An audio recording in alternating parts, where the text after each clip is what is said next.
Hey guys, it's Robyn from Recipe Remix, where we take an everyday recipe and put a healthy twist on it. So today I'm going to show you guys how to make a Hungarian Shepherd's Pie. No, it's not as weird and out there as it sounds, but it is delicious. So the first thing we're going to need is ground beef, okay guys? So we're going to go ahead and throw our ground beef in. Remember, always have your pot searing hot, like boiling hot, because if you don't have your pan screeching hot, that's the better choice of words. As soon as you put your ground beef in there, it will boil. Oh, also, your meat needs to be room temperature, because if you take your meat right out of the fridge and throw it into a hot pan, it makes it cool already, and it doesn't give time for the juices to sit back into your meat if you throw it into a hot pan. So always make sure your pan's screeching hot and your meat is always at room temperature, okay? So what we're going to do is, yes, this looks very plain, but we're going to go ahead is we're going to start searing our meat. And I want to give you a little tip and trick. I know I've done it before. As your meat, actually we can use it right now. We're going to mash up our meat, because that helps break it up much easier than trying to do it with a spoon. So we're just going to go ahead and start it. We're going to let this cook, I don't know, 5 minutes or so. And then I'm going to go ahead and put in all my veggies. Okay guys, you can see it's starting to brown. Now, while it's getting brown like this, we're just going to go ahead and give it a little break up. Now, what we're going to do before we add our veggies, you want to always season. Now, this is Hungarian style. So, there's 2 ingredients that you're going to use. Sweet paprika, and we're going to use caraway seeds. These are delicious. I won't lie, I will put in a reasonable amount, but I put loads of caraway seeds because that's really the Hungarian flavor, which makes it absolutely delicious. So you want to put your spices in while your pan's still hot, so it wakes up your spices and you get a really good deep flavor. Because if you throw them in when you're throwing your liquid and then throw your spices in, that doesn't give them a chance to get hot and really release their flavor. So while that's doing that, I'm going to show you guys what I did, how I cut an onion. Now I used the whole onion, but you guys can use as much as you want. My husband's always telling me, or Scott's always telling me, to be careful when I cut because of my nails. I think he just necessarily worries for no reason. But, so, we're going to cut this up. Now, I already cut one. I just wanted to show you guys how I cut it. But you know what? It's a personal preference. Most people cut better than I do anyways. So, let's go ahead and put our onion in, and the rest of our onion.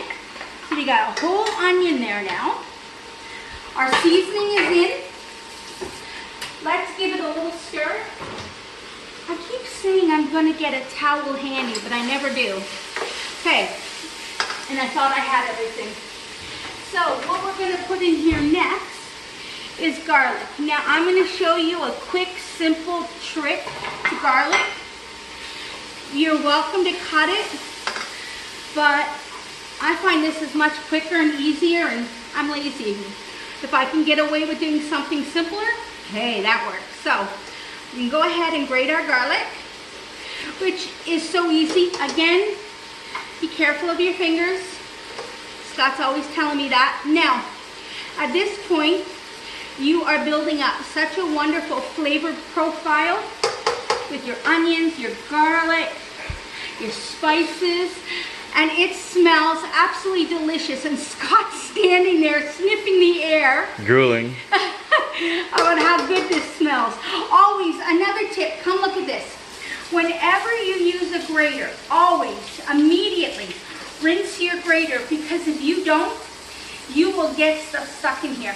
And it'll be, even if you're not washing it, it'll be be much harder to remove. And you might cut yourself. So always rinse your grater. Okay, oh, look at this. Oh my goodness. Let's turn this down to high. Now, that's a little too big. So what are we gonna do now? Okay, I will show you. Yes, we will have veggies, but not right at this second. We are going to add our thickener because this calls for 3 cups of liquid. It sounds like a lot, but it's really not, especially when you add your veggies. And your tomato paste will help thicken it as well. So a 1/4 cup of tomato paste. Warm it up, because if you fry your tomato paste just for a minute or so, it will, it's been stuck in a can, so it becomes dormant. But when you heat it up, that releases the flavors of your tomato paste. So then it tastes nicer. So just let this heat just for a second here. And then we are going to go ahead and add the 3 cups of broth, beef broth. Now you have the option, if you don't want to use all beef, you can go ahead and add just water, which is fine because you already have your flavor profile already. So the water's, it's not going to take away, or it'll be perfectly fine to use water if you don't have beef stock or you only have a little bit. That's fine too. So you can see here how thick it's getting with this tomato paste, right? So this is like really thick and so delicious. It smells wonderful, and you know, now that we're at this stage where we're ready to go ahead and throw our stock in, we're going to go ahead and do that. And you just want to add just a tiny bit. Actually, let's wait till this comes to a boil before we add salt and pepper. My bad, I forgot, and I'll tell you. As soon as you put your ground beef in, put a little bit of salt and pepper when you first start. Make sure not to put too much, because you have to remember your beef stock has salt in it. Start with less. When this comes to a boil and you taste it, you say, okay, I need more salt, or I don't. But let this come to boil before, after you put any salt in your dish, bring it up to a boil again. You'll always bring it to a boil before you taste it, because then that gives you a truer flavor. So we're going to go ahead, we're going to let this come to a boil. When this comes to a boil, what we're going to do is we're actually going to let this come to a boil, and then we're going to go ahead and we are going to check our salt and pepper, and then we're going to go ahead and throw our veggies in. This is a quick, simple, and delicious dinner. Okay guys, now it is boiling. Now we need to check the seasoning. Always check your seasoning. Okay, it doesn't have enough caraway seeds. You're going to really want a lot of Hungarian seeds to really help, or caraway seeds to bring out that Hungarian flavor. I know it looks like a lot, but it's really not. They're very mild. Worcestershire sauce, more salt, and of course, black pepper. Now my husband loves black pepper. He'd eat it on his oatmeal if he could, but I gotta draw the line somewhere, right? So, here we go. Now we're gonna add our veggies, okay? I have 3 cups of green beans, carrots, and orange. Green beans, carrots, and corn. And peas. Let's put them in here. Yeah, it's green beans. And peas. Oh, and peas, yes, thank you. Mixed veggies. Yes. So, now, I'm thinking that is perfect. Now, what are we going to do now? You want all these flavors to marry together. 15 minutes, 20 minutes tops. You're going to turn this down to medium. I would say put your lid on, and you want to cook it low and slow for about 20 minutes. Okay guys, when we come back, I'm going to show you the healthy twist on this. Instead of putting mashed potatoes, which you can do, I'm going to put cauliflower mashed potatoes. and to make it Hungarian style by using sour cream and dill, which is absolutely delicious. So when this simmers for about 20 minutes, we'll come back and I'll show you what it looks like, and we'll go ahead and do the cauliflower mash. Be right back. Okay guys, I was just thinking, don't cook it with the lid on, because you want some of this liquid to evaporate a little bit, not all of it, because this will be the gravy for your mashed potatoes or your cauliflower mash. Just, you know, maybe halfway reduce it, but you know, ultimately it's up to you. It depends how much gravy you want in here. I'm gonna go about halfway down, and you can just play it by ear. You can decide how much you guys want to have in here. So come back, and when we're done, I'll show you what it looks like. We're done. I gotta tell you a little quick joke. My husband was getting ready to videotape this, and he says, "Are you ready for it?" And it sounded like the song "Are You Ready For It" by Taylor Swift. And he's dancing. It was just too funny. He is a comedian. So back to this now. Okay, you can see how the liquid has cooked down just to where I want it. You know, leave your lid off, cook it as far down as you want. To me and Scott, this is perfect. So what we're gonna go ahead and do is carefully, because I'm very lousy at this, pour it in a casserole dish, okay? And what we're gonna do is we're gonna spread it out. Here we go. All right, so this is spread out and ready to go. Now, what I'm gonna show you guys is how to make the cauliflower mash. We're gonna get rid of the stove. We're gonna get the food processor. This thing weighs a ton. So we're gonna plug this in. Now, if you were using, oh, come on, Amanda, get this plugged in. Oh, this sucker is so heavy. It's called outdated. I was just saying. It's a Cadillac. I was telling Scott we have to buy a new food processor. So, that being said, I have a bunch of cooked broccoli. Because I'm making this in a mashed potato form, I want lots of broccoli. I probably have two cups, I would say. No, 4 cups, 3 cups, 4 cups, something like that. Use a nice amount. I would probably, I'm gonna say probably 4 cups at least. So, if this was potatoes, you wouldn't put it in, because if you chop it, you bring out the starch. But since this is cauliflower, we don't have the starch. What makes this also Hungarian? Dill. Now, you can leave it out.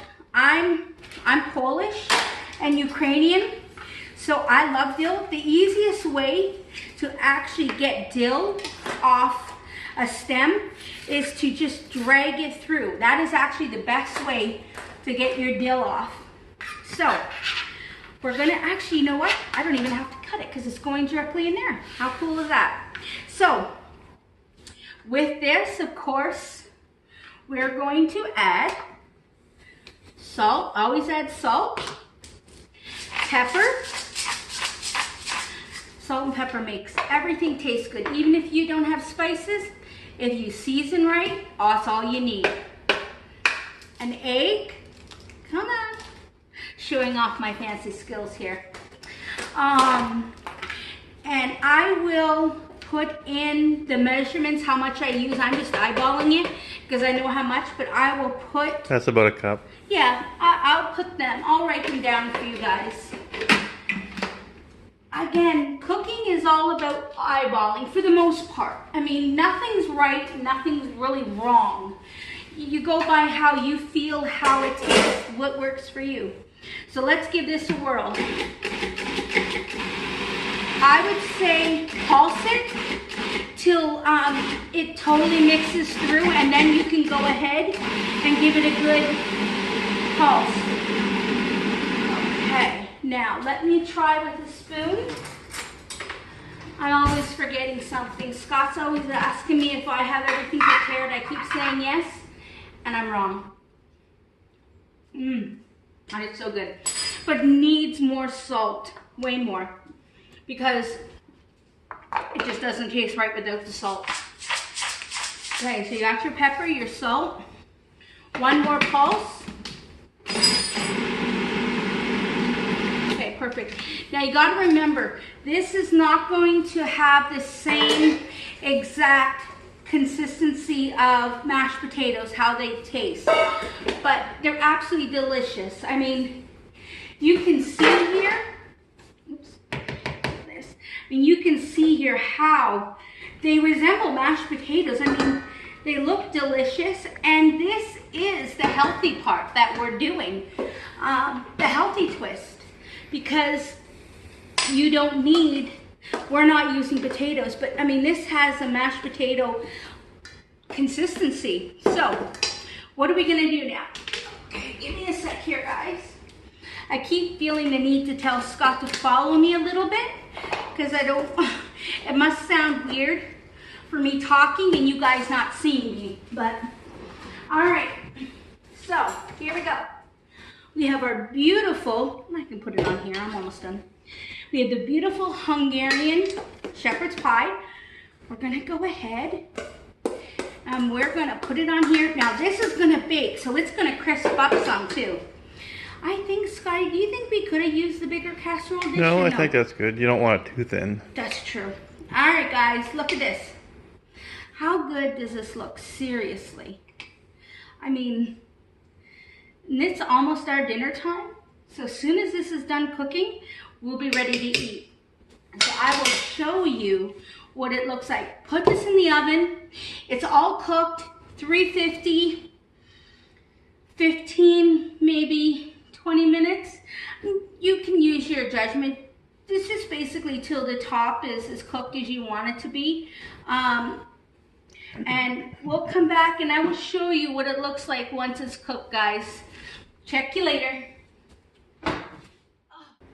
Okay, guys, this is it. Fully cooked in the oven. I had 30 minutes, but that was just because I had other stuff to do. So, you can see how it nicely browned. Now we're gonna dish this up and see how this turned out. I always think shepherd pie is good in a bowl. So I'm gonna go ahead and put it in my bowl. Oh my gosh, look at this. It is so good. There's no way you can scoop shepherd's pie perfectly. I don't know who says that, but it just doesn't happen. So let's see how this turned out. All right, let's see here. Oh, I haven't actually tasted this. Oh my gosh. It's so good, Scott. You guys will enjoy this. Make this. Leave me some comments, some feedbacks. Subscribe below. Join my Facebook. Mama said there'd be days like this. After you try this, let me know, and I will hit you back with another video soon.